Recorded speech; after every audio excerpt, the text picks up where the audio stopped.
I am Babla Jonathan, and this is the 6 p.m. primetime newscast on Equinox Television, live from our headquarters in Cameroon's economic capital, Douala. An international lawyer, former presidential candidate and coordinator of the Now movement, Barrister Akere Muna, calls on political parties, civil society organizations and trade unions to come together and discuss proposals that will be tabled during the upcoming national dialogue announced by the President of the Republic of Cameroon. In the meantime, insecurity is on the rise in Ezeka and Nyong division in the littoral region of the Republic of Cameroon, and law enforcement officers have gone to war against a gang of suspected bandits who had been terrorizing notably financial institutions in that part of the Republic of Cameroon. Will also show you the dilapidated and ugly picture of a government nursery and primary school in the Douala 4 municipality. The students or the pupils are studying in deplorable conditions, and will also go out of the country to talk about a disagreement between the government of Zimbabwe and the family of former President Robert Mugabe over his final resting place.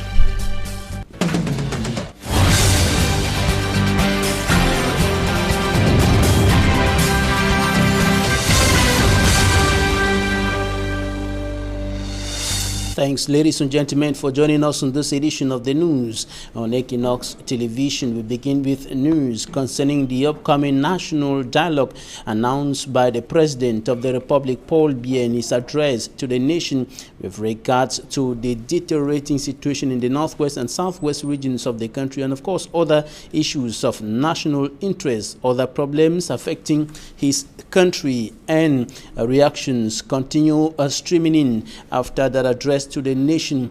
Barrister Akere Muna, an international lawyer, former presidential candidate and coordinator of the Now movement, has called on civil society organizations, political parties and trade unions to come together and discuss ideas and proposals that will be presented during the National Dialogue Forum announced by the President of the Republic. In a statement, Akere Muna said the absence of dialogue in the ongoing armed conflict in the northwest and southwest regions of the country has led to the killing of many, displacement and burning down of homes and villages. Entire villages have been burnt down, hundreds of them, and hundreds of thousands of persons have been displaced internally and externally by the Anglophone crisis, and he regrets that President Paul Biya did not listen to him when he suggested during the early stages of that conflict or the problem could be solved through dialogue. He said that it could be solved through dialogue, and separatists who already endorsed the Swiss-led mediation have said that they will not recognize the dialogue process, insisting that only that a third party can negotiate what is ongoing in the southern Cameroons. And the presidency of Cameroon has, however, not said the Swiss process was a forgotten event, and reactions have continued streaming in with regards to the announced national dialogue, with many persons, notably in the northwest and southwest regions of the country, complaining that their expectations were simply dashed by the President of the Republic. Many of them had called for a ceasefire. They expected that the President of the Republic was going to announce a ceasefire and general amnesty for all those who are detained in connection to the Anglophone crisis and also socio-political events in the country, but that was not the case. On to something else now. We talk about rising insecurity in the locality of Ezeka in the central region, that is Ezeka in the Nyong and Kele division of the central region of the Republic of Cameroon. And suspected bandits have been attacking and robbing financial institutions in that part of the country, and forces of law and order have captured some of them. Details in this report by EQUINOXE. Robbing financial institutions in broad daylight defines the rise of insecurity in Ezeka in the Nyong and Kele division of the Central region. From this police Hilux vehicle are burglars of financial institutions apprehended. They had burgled into an express exchange office, and within a twinkle of an eye, they stormed Campost heavily armed, stealing fabulous sums of money. According to Momoso Fagi Betran, divisional officer for Eseka, some of the bandits were picked up thanks to the intervention of security elements. À travers des actions appropriées de cerclage de la zone qui a permis de mettre la main sur les premiers malfrats. 2 days later, another gang members were arrested around Bomniabel, where one exchanged blows with the police and put out a gun.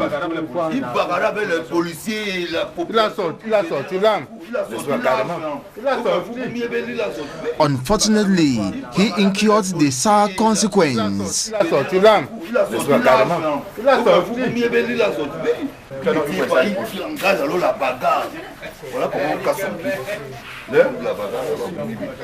In an effort to curb frequent burglary suffered by financial institutions, the divisional officer Momoso Fagi Betran advised authorities of the services to stop keeping money in their drawers. Le responsable de chaque service a été invité. Also that the personnel should be vigilant, most especially security guards.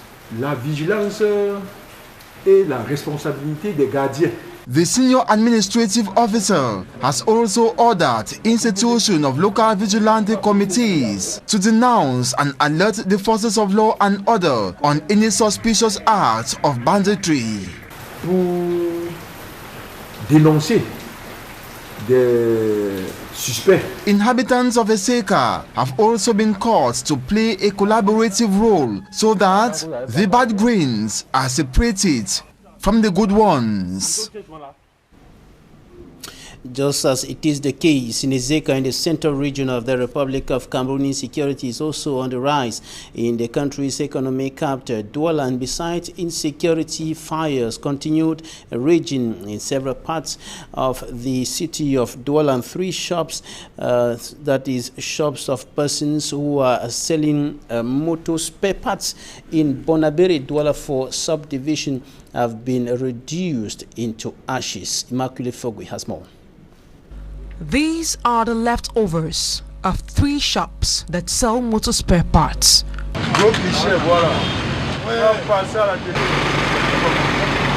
The said shops, located in Bonaberi in the Douala First Subdivision, were razed down by flames in the early hours of the day. I am Ba Francis, a shoemaker by profession. This morning at about 10 o'clock, I saw my neighbor running with sand and going behind my workshop. So I was tempted to see what he's doing with sand behind my workshop, only to discover that fire was already very high behind my workshop. We tried to put it off, but it was getting higher and higher. So I decided to take away my items from my workshop. I succeeded to take some, but I was not able to remove all. Eyewitness account that the fire erupted from the flames of burnt items behind the shops. Now the fire, he used to burn something behind my workshop. Now it is one of those things that he was burning that caught the tires that were just beside what he was burning. So he only discovered later that it was already high. So that is just what happened. So the fire now caught my container and burnt everything. The 3 shops have been burnt, including his own shop. I don't know his whereabouts. The scrap of the burnt items were later scrambled by locals who say could still serve other purposes. Owners of the burnt shops are now lamenting over the Trade authorities are stepping up the fight against artificial scarcity and illegal increase of prices of cooking gas, notably in Buda in the west region of the country. The delegate for trade for the Bambutus division has seized an important consignment of gas that were being sold at illegal prices as high as 8,000 francs CFA instead of the normal 600 or 6,550,000 francs CFA in the black market. Smanjikan Gabriel has more. A sealed container that has in it more than 100 bottles of cooking gas seized by the divisional delegation of trade for the Bambutus in the West region. This operation is very important because we identify that this economic operator in the domain of domestic gas has increased the prices of gas, which is very, very illegal. That is the reason why the divisional delegation of trade has taken upon itself to make sure that we seal this structure, we remove all the gas, sell it to the population at the normal price stated by the government. The laws are very clear that the price of gas must not be increased by 1 franc or reduced by 1 franc. Due to the scarcity of the cooking gas, some operators sold at black market the 12.5 kilograms cooking gas at 8,000 francs instead of the normal 6,550 francs price. We have identified this operator through information from the consumer that they have increased the price, and therefore we are in the field.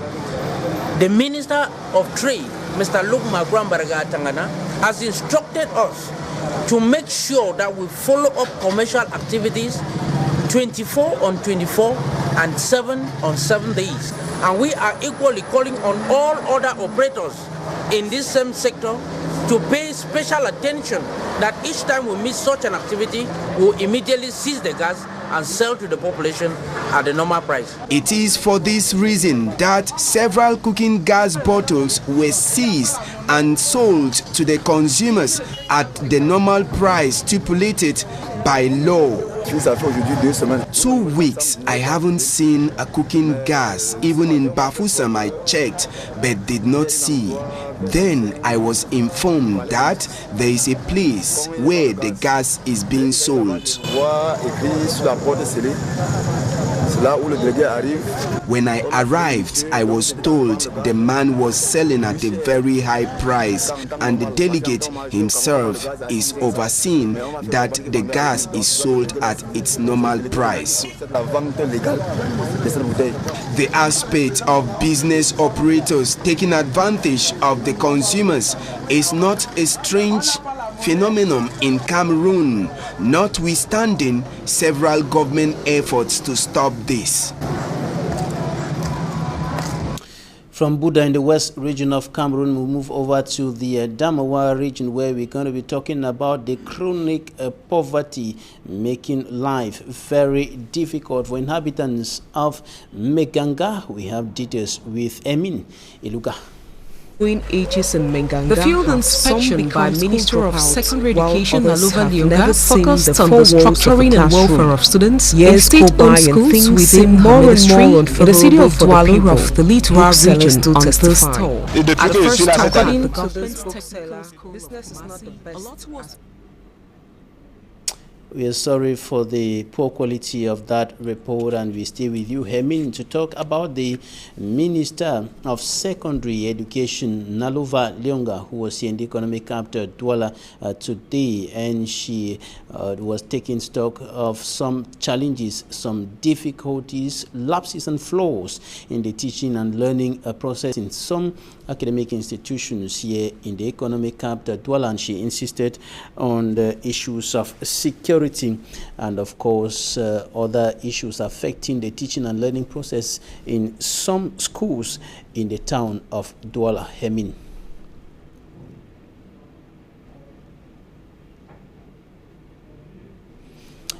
Emin Eluga with that report on the Minister of Secondary Education of the Republic of Cameroon, Nalova Lyonga, who was frowning, or better still, hitting at some administrative authorities of some schools here in the economic capital, Douala, who have failed in some of their duties with regards to the improvement of the teaching and learning conditions of students of certain schools here in the economic capital, Douala, notably including the Technical High School of Kumasi and, of course, the Government Bilingual High School, they do. And, of course, we'll be coming back to that report in a short while. Time for us to go over to Bonaberi in the Douala 4 subdivision, and there we're going to show you the deplorable picture of one of the government nursery and primary schools in that locality.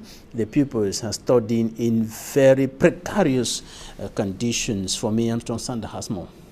This is Government English Primary School Ngwele in Bonaberi Douala 4 subdivision. Authorized and forgotten in terms of infrastructure, young Cameroonians here study in a pathetic environment.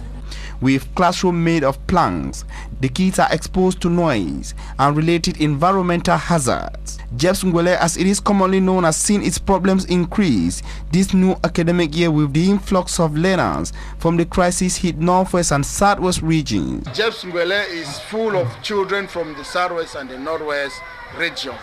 Those who have who ran from the crisis, so they are here. Some don't even have places to live. Desks were few. Some of them did not even have uniform. Others even books to write. The suffering of Cameroonians who study here was noticed by a non-governmental organization that decided to help. So Solidarity Cameroon brought gifts for them. They brought desks, blackboard, bucket, books, as you can see, to support the children, so that at least the children can be writing. They say no, if Jeps Ngwele has children, and these children are internally displaced children, some of them are orphan, they came to help them. Like Oliver Twist, the grateful school head teacher asks for more. There are other NGOs, let them come and support Jeps Ngwele, because Jeps Ngwele is in difficulties. The school is in dire need of increased staff strength and a boost in its infrastructure to be able to contain the increasing number of internally displaced learners seeking to study in Jeps Ngwele. Now we go out of the country to Zimbabwe. Relatives of former Zimbabwean President Robert Mugabe have said they are shocked at not having been consulted by the government about arrangements for the funeral of their son, brother, father, and husband. Robert Mugabe died last week at 95 while undergoing medical treatment in a Singapore hospital. His body, which arrived the country yesterday, is lying in state at a football stadium in the Zimbabwean capital, Harare. Mugabe's family and the government disagree over his final resting place, and the family of the former president says his body will be displayed in his home village of Kutaman on Sunday night and will be buried at a private ceremony. And of course, this is in contradiction to what President Emerson Mnangagwa, the current president of Zimbabwe, had said earlier. And President Emerson Mnangagwa had declared Mugabe a national hero after his death, indicating he should be buried at the national monument. Before we move over to talking point in this newscast, we'll take this report by Emin Eluga and the Minister of Secondary Education of the Republic of Cameroon, Nalova Lyonga, who was in Douala today, and of course hitting hard on some school officials over flaws, lapses, and of course difficulties characterizing the teaching and learning process in their respective institutions, including Government Technical High School Kumasi and of course Government Bilingual High School. They do, highlighting security issues and other problems faced by these institutions and others. Emin Eluga reports. The field inspection by Minister of Secondary Education Nalova Lyonga focused on the structuring and welfare of students in state-owned schools within her ministry in the city of Douala of the Littoral region on this tour. At the first stop at the Government Technical School of Kumasi, a lot was deplored by the minister. Firstly, the problematic absence of an up-to-standard and functional workshop center. Technical, this is a workshop. Yes, ma'am. Have you been here? Yes, ma'am. Did you know that it wasn't working? It has not worked for 30 years. But fortunately, the Parent Teachers Association, they did something here. But for 30 years, in other words, whom have you been training? Who has been, why are you taking fees from children when you are not training the children? People should be doing their work. You people leave Yaoundé to come and inspect. We are inspecting what? When the children are not having what they are supposed to have. The children must be trained. The children must pay for their training, and they must have. That is a commitment between the government and the students. According to Minister Nalova Lyonga, it's unimaginable to have a technical school without a functional workshop. Questioned on the lapses of the Institute of Learning, the principal Keng Ning Gonjok, Elise Malas, guaranteed the minister for amendments in these are heard. Another major aspect which was taken into consideration had to do with the security of the schools visited, notably the Government High School of Bepanther and the Government Bilingual High School of Daidu. In these schools, primordial precisions were made by Minister Nalova Lyonga. You know, I'm not going to give you all the places where we've gone, but let me zoom in on where we are today. This place where we are today has a special significance. This is where a student was killed during school time. When everybody was around, his mates were able to kill him. And this was done by one person who was a member of the school and another person who was not a member of the school who had been dismissed. But they got in and they were able to kill that person. You know, the bored holes in the fences, and inside those holes that they had made, they have knives, they have blades, they have all kinds of weapons inside. Can you imagine? These are our children. They're coming to school and they have weapons that they have hidden in the fence. The first thing they have done is that they have closed all the holes. With a challenge staff on the security folder in the mentioned schools would not start, measures thus far have been taken at the Government Bilingual High School of Daidu, though remarked not enough, with security guards put in place within the school premises. Guidelines and we have been given by Minister Nalova Lyonga to the various school heads visited, as the minister promised to revisit in future days. We will not be having talking point in this newscast. Thanks, ladies and gentlemen, for staying with us. That's it for today.